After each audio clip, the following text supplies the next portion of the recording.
Too many websites are just plain insane, i.e. annoying, stupid, dishonest, and deranged, and far too many of the bizarre facts they peddle are lies made up out of thin air. And it has gotten so bad that I've had to avoid whole websites and discard volumes of information because they are completely crazy. Never trust someone who is dishonest, stupid, or insane. I've had to deal with this problem for decades, and it amazes me that with all the resources that are available to us, we still must deal with insanity. Worse, it gets in the way of discovering truth. I want to talk about a horrifying part of recent American history, and I find myself frustrated over the fact that I cannot trust what initially seemed to be an excellent source. I'm afraid that I will discover that most of the sources on this subject are either corrupt, dishonest, stupid, or just plain crazy. Yet, this is important, so I will do my best to find information and analysis that I can trust on what Operation Gladio was and maybe is. I don't want to get too far into Gladio since I want to stay on the subject of insanity. It is an interesting topic after all. But here is what one rather dishonest website says about Operation Gladio. Quote, Operation Gladio is the code name for clandestine stay-behind operations of armed resistance that was planned by the Western Union and subsequently by NATO for a potential Warsaw Pact invasion and conquest of Europe. Although Gladio specifically refers to the Italian branch of the NATO stay-behind organizations, Operation Gladio is used as an informal name for all of them. Stay-behind operations were prepared in many NATO member countries and some neutral countries. The role of the CIA in Gladio and the extent of its activities during the Cold War era and any relationship to terrorist attacks perpetrated in Italy during the Years of Lead, late 1960s to early 1980s, are the subject of debate, and Switzerland and Belgium have had parliamentary inquiries into the matter. The word gladio is the Italian form of gladius, a type of Roman short sword. Not short. Anyway, it's from Operation Gladio on Wikipedia. And yes, Wikipedia cannot be trusted as a source, but it can be a starting point for a thorough research on the topic. Unfortunately, the operative word is can. Truth mixed with lies can send you in the wrong direction, no matter how careful you are. And my source on Gladio that has me so frustrated, well, it's this article. Operation Gladio, the Unholy Alliance, on offguardian.org. It sounded so good. Everything said in that article sounded right. Some of the details seemed to be a bit sketchy, but I was willing to work with it. Maybe some of those details that seemed sketchy were actually quite accurate, but that was before I decided to do my sanity check. I do this for every website that I want to use as a source of information, and I'm afraid that websites like off-guardian.org fail my sanity check every time. And you should never trust people with a mental disease like the one that they have to tell you how the world works. Years ago, when I was living in Jerusalem, I had to go to the downtown Jerusalem police station, the one near the big Russian Orthodox church. I was there for something to do with the registration of our car or something like that. And in the waiting room, I sat down next to a rather ragged-looking guy, and trying to be friendly, I asked him what he was doing there and what he was doing. He proudly showed me a scratch on his arm and claimed that he was a victim of terrorism. Alarm bells went off in my mind. His terrorist was either a rose bush or the awning of a sidewalk cafe. But I very carefully nodded my head and changed the subject to something safer. I asked him what he did. To my utter astonishment, he told me that he was a physicist and that he was going to earn a Nobel Prize. I had studied physics at university, so I was curious about any further insanity that I would hear, so I asked him how he was going to earn this Nobel Prize. With ponderous dignity, he pulled out a sheet of paper and wrote on it, 0 equals 0. And he said that would earn him a Nobel Prize. I very carefully made sure that my expression was cautiously positive before looking at him and saying, I see. Even though I had little to be concerned about in terms of personal safety, the knowledge that I was sitting next to someone insane was a little disconcerting. Unfortunately, Jerusalem attracts a lot of crazy people, and I have plenty of stories to share on the subject, but that's for another time. I say all that to ask a question. Would you believe a homeless person if they showed you a scratch and claimed that they were a victim of terrorism, or that they were a physicist about to earn their Nobel Prize? Of course not. Unfortunately, we do trust people who are just as insane every day without realizing it. And we love to trust the ones who say things that we like to hear. And I must tell you that what I was hearing in that article about Operation Gladio sounded very good indeed. But when I ran my sanity check on the website, I realized that I couldn't trust it. I really hate it when that happens, but insane is insane. This means that off guardian is off limits.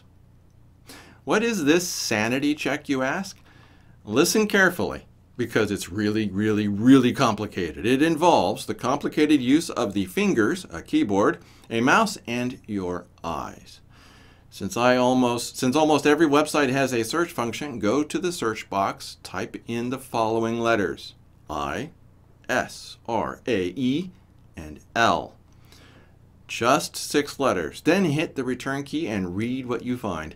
And if everything that you read is bad Israel this and awful Israel that, then the website has failed the sanity check. You don't need to know how they failed the sanity check. You just need to know that they have. And that's that. And Off Guardian is relentlessly anti-Israel. There is not a single good thing that they have to say about Israel, and their sympathy for the poor Palestinians is revolting. If they had just one article that was sympathetic towards Israel, I wouldn't call the website insane. Even neutral would be acceptable. And I looked for it. Couldn't find it. And the articles that I found were deranged. I lived in Israel for 15 years, and I know that what Off Guardian says about Israel is insane and dishonest. And I am so very tired of constantly finding dishonest and insane websites that claim to reveal the real truth about this or that. Now, is my sanity check completely accurate? Well, it works pretty well. The Jews have always been a kind of canary in the coal mine for centuries. Whenever a society turns insane, people always seem to turn against the Jews living among them. And no, I don't understand this insanity. Only those who are insane would claim to understand.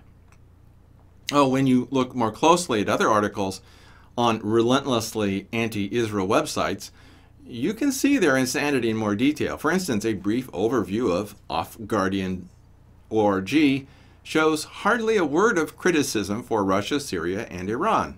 Seriously? No criticism? Everyone deserves criticism unless they've already been beaten up so badly and unfairly treated that they deserve support, like Israel. I will never criticize Israel, ever. I know what they are going through, and I know the incredibly high standards of ethics and morality that they have set for themselves. You might disagree, but you have not earned the right to disagree. Only when you've spent serious time in Israel, years at a time, getting to know the people, getting to know how they think, even watching them defend themselves, only then do you get the right to criticize Israel. Before I went to Israel, I used to think that I had the right to criticize her, but that was before I found out what was really going on. Furthermore, you probably wouldn't understand the legitimate criticisms of Israel that I do have, like why I'm not fond of Netanyahu, why I dance on the grave of the Labor Party, or why I can't stand Tel Aviv. It would take too long to explain, so I normally don't bother. Yes, Israel has a gay community and does this gay parade thing, but so does your country. So don't talk to me about how awful Israel is because they have homosexuals or because they all haven't embraced Christianity. your country isn't any better. More importantly, there's a morality issue here. If your neighborhood is unfairly tormenting a defenseless neighbor and even threatening her life, you don't beat her up for not washing her windows. You defend her and quietly wash the windows yourself if it's a big enough issue for you. Israel deserves our support, not our condemnation. It would be evil to abuse an already abused people. We have persecuted the Jews for 2,000 years. They've suffered enough. It's time to stop the persecution. Okay, that's one part of my sanity check, but there's more. You might call it side B. If I see articles that portray every Israeli with a halo or try to claim that Israelis want a third temple, I run away. Israelis are far from perfect, and they do not want a third temple. Please, stop it with the third temple insanity, and please, please, please never give money to those Temple Institute people. Those people are insane, and they hate Christians, but the Temple Institute loves the money. So don't glorify Israel beyond what she deserves. She's a modern country with modern problems, living under unfair conditions in a brutal neighborhood. Praise her for what she deserves to be praised for and leave any criticism to those who love to hate Israel. The point of this sanity check is to see if a source of information sees clearly. Hatred towards Israel is the mark of someone who does not see clearly. Likewise, way too much praise of Israel. Either way, the site cannot be trusted to give you clear and well-reasoned content. By the way, a hatred of Israel often indicates that there is some kind of bias that a website is concealing. They know that their readers won't like that bias, so they hide it. But it routinely comes out in an antipathy towards the Jews and the state of Israel. Most white nationalists, Russophiles, Christian nationalists, neo-Nazis, and Arabists will not tell you that they are such. Some who are anti-Christian will hide that fact. But the one thing that these people seem to have in common is a hatred of Israel. Are there other elements to my sanity check? Well, there's one where people say everything is a conspiracy. You would be surprised at how hard it is to keep things secret. The larger the group of people, the harder it is to keep that group secret, i.e. conspiracy. Yes, there are conspiracies, but they are a lot simpler than most conspiracy theorists imagine. And then there's the nukes or aliens or Area 51 people or the secret weapons. Look, only 2 nuclear weapons have ever been used in a non-test situation, ever. Yes, there is an Area 51, but it's not as special as you think, and those secret weapon projects aren't all that secret. And, oh, there are no aliens, except the kind like me. That's right, I'm an alien. Taiwan says so. I even carry a card that proclaims me to be an alien with the right to live in Taiwan. Hopefully this rant has given you an idea of how I look at websites and maybe how you should too. There's a lot more to this than what I've said, but it's a good start. Please share with us in the comment section below how you determine if a site is worth reading and listening to.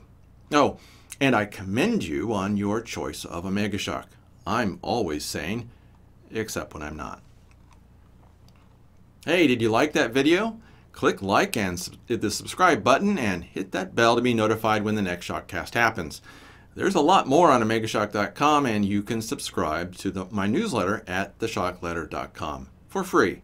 Also, read my book, Ezekiel's Fire. It's also free because I want to help save your life, and you can find it at ezekielsfire.com.